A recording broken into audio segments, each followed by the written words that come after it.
दो उदाहरण देता हूं, दो उदाहरण समझ जाना इस दो उदाहरणों में, बाकी ज्यादा लंबी बात नहीं करूंगा।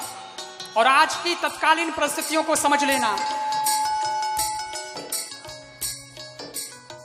एक लकड़ी आग में जलती है और एक लोहा जलता है।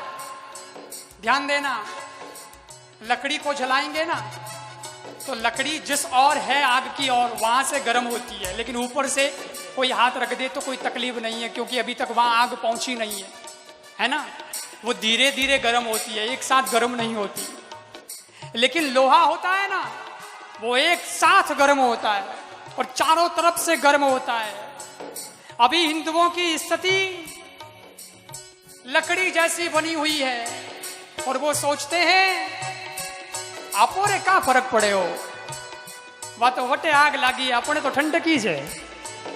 अरे तो भला आदमी, लकड़ी तो हागी है, नीचे लागी है तो धीरे धीरे ऊपर भी आई।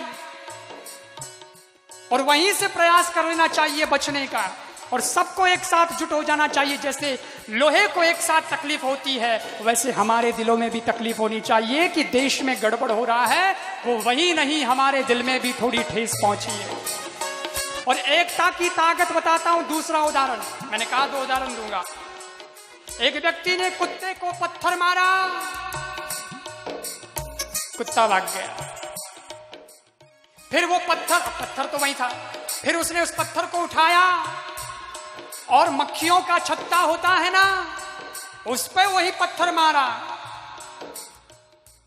तो मक्खियां सब एक साथ आक्रमण कर गई, उस पे आदमी पे अटैक किया। उसकी जान बचानी मुश्किल हो गई। पहले कुत्ता भागा था पत्थर फेंकने से, इस बार पत्थर फेंका तो खुद भागा। आदमी वही था, पत्थर वही था, परिस्थिति बदली थी।